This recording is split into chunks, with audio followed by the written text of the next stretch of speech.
बिस्मिल्लाहिर्रहमानिर्रहीम। Guys, today आज हम पढ़ रहे हैं Islamic sources of finance. Islamic sources of finance में क्या कॉन्सेप्ट है, क्या रूल्स हैं। सबसे पहले इस्लामिक सोर्सेज ऑफ फाइनेंस के बेसिक प्रिंसिपल्स की बात होगी। सबसे पहले the best sources of finance यानी इस्लामिक सोर्सेज ऑफ फाइनेंस के हम बेसिक एलिमेंट्स की बात करेंगे कि इस्लामिक सोर्सेज ऑफ फाइनेंस जो है उसके अंदर क्या बेसिक अजम्पशन है। तो सबसे पहले prohibition, prohibition of Riba. Interest हराम है, हराम है, हराम है। इंटरेस्ट की कोई गुंजाइश नहीं। इस्लामिक सोर्सेज ऑफ फाइनेंस सबसे पहला रूल ये है कि इंटरेस्ट अलाउ नहीं है।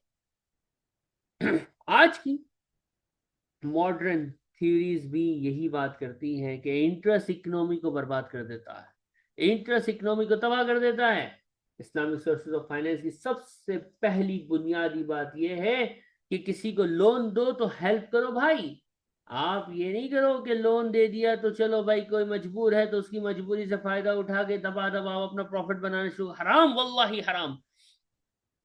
कर्ज पे, लोन पे ज्यादा चार्ज करना is interest and is not okay.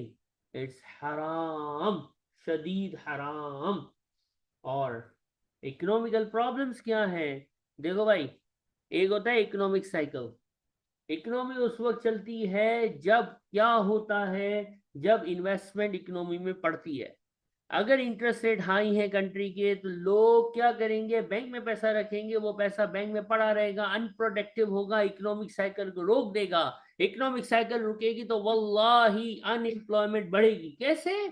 बेटा, जब मार्केट में पैसा नहीं लगेगा, पैसा बैंकों के पास स्टक हो जाएगा, तो इकोनॉमी ग्रो कैसे करेगी? जब डिमांड नहीं होगी चीजों की, पैसा फंसा हुआ है बैंकों में, इन्वेस्टर लगा नहीं रहा, तो प्रोडक्शन के लिए पैसा कहां से आएगा? डिमांड भी नीचे, सप्लाई भी नीचे, ऑटोमेटिकली अनएम्प्लॉयमेंट बढ़ेगी।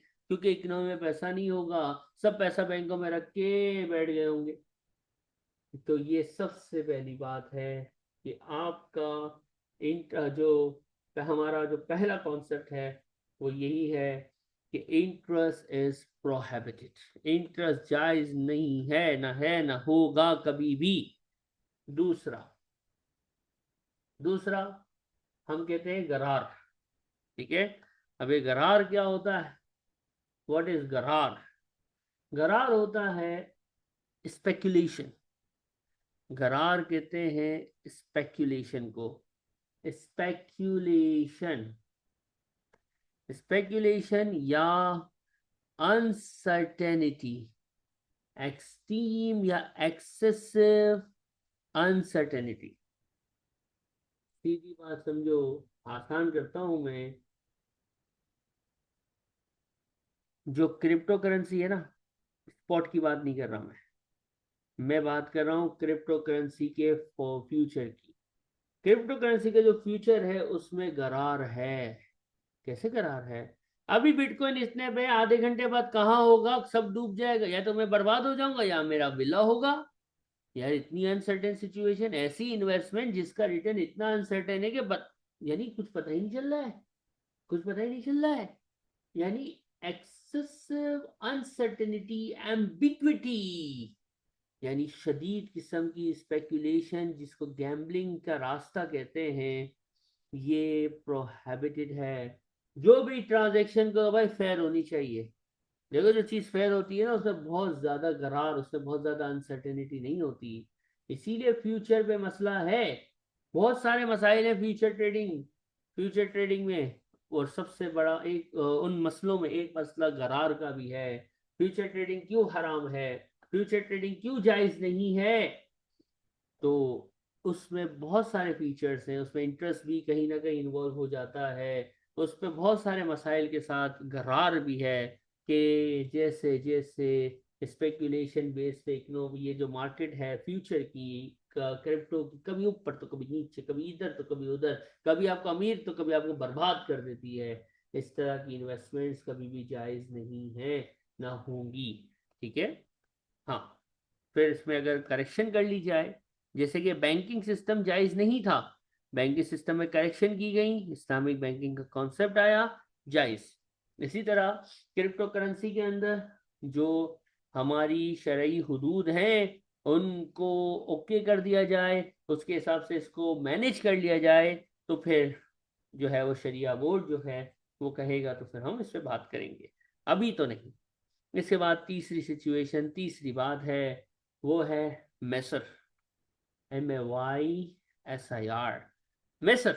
मैसर आसान भाषा में जुआ, जुआ, गैम्बलिंग, सट्टा, गैम्बलिंग, कैसीनो, इस तरह की जो हरकतें हैं, वल्लाही हराम, वल्लाही हराम।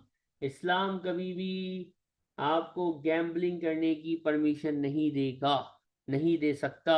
ये इस्लाम में हराम है, शदीद हराम। Gambling is not allowed at all. दूसरा, सबसे बहुत इंपॉर्टेंट इसके बाद वाली बात, इंसान को इंसान समझो। क्या क्या क्या क्या, वल्लाही इंसान को इंसान समझो। गोरे कहते हैं एथिक्स एथिक्स एथिक्स एथिक्स, हम उनको पढ़ाते हैं भाई एथिकल इन्वेस्टमेंट। हलाल और हराम का फर्क समझो, हलाल और हराम, इन दो चीजों का फर्क समझो। काम वो करो जो लॉफुल हो, शरिया लॉ में जो ओके हो। वो प्रोडक्ट का बिजनेस करेंगे जिससे इंसानियत को नुकसान नहीं होगा, वो काम करेंगे जिसमें झूठ नहीं होगा, वो काम करेंगे जिसमें धोखा नहीं होगा। ये हमारे प्रिंसिपल्स हैं कि हम वही डीलिंग करेंगे जो शरई कानून में जायज है। हम उन प्रोडक्ट की डील नहीं करेंगे जो हराम है, अल्कोहल, गैम्बलिंग, पोर्क और अदर जो एक्टिविटीज लिखी हुई है इसमें, ये सारी चीजें नहीं करेंगे, हराम है। किसी को धोखा नहीं देंगे, झूठ बोल के माल नहीं बेचेंगे, चीटिंग नहीं करेंगे, किसी का पैसा नहीं दबाएंगे, जिस टाइम पे जितने दिन का क्रेडिट है वल्लाही उतने दिन में उसको पेमेंट करेंगे। ये हमारे प्रिंसिपल्स हैं, ये शरिया कानून है, इसको फॉलो करना है। और ये इस्लामिक प्रिंसिपल्स, इस्लामिक फाइनेंस का बुनियादी मकासद में से एक है कि be fair Baba, be fair. और इसके बाद आता है, एक तो रिबा हो गया, अब आता है फिर इसके बाद करार हो गया, फिर हमने मैसर की बात कर ली, फिर हमने एथिकल इन्वेस्टमेंट, ये बहुत बड़ा टॉपिक एथिकल इन्वेस्टमेंट है और ये हम सबको आता है अल्हम्दुलिल्लाह, ये हो गया। इसके बाद जो है हमारे पास आता है, देखो भाई, प्रॉफिटेबिलिटी इस पे काम करना है, इस पे काम करना है, इकोनॉमिक की ग्रोथ पे काम करना है। और कोई भी चीज हो ना, उसकी बैकिंग हो, हवा में चीजें नहीं हो, हवाओं में इन्वेस्टमेंट नहीं होती है। शरिया लो यही है, एसेट मस्ट बी, या मैं शॉर्ट करूं, एसेट बैक्ड फाइनेंसिंग। यानी कोई अगर पैसा लगा रहा है तो उसका पैसा यार हक हलाल का, मेहनत का पैसा है, ऐसे ही थोड़ी स्पेकुलेशन में इधर उधर आगे पीछे पैसा डुबा देगा। नहीं बाबू, एसेट जो है वो पीछे होने चाहिए, क्या होने चाहिए, एसेट जो है वो क्या होने चाहिए, आपकी इन्वेस्टमेंट एसेट्स पे सिक्योर हो। बीइंग एन इन्वेस्टर आपका पैसा थोड़ी डूब जाए, यानी ऐसी कैसी इन्वेस्टमेंट जिससे पैसा डूब जाता हो, तो आपकी सपोर्ट पे यानी आपकी इन्वेस्टमेंट की बैक पे एसेट्स होने मांगता बाबा, एसेट होने चाहिए, लेजिटिमेट ट्रेड हो, हवाओं में कागजों में ट्रेड ना हो, प्रॉपर बैक्ड बाय एसेट हो।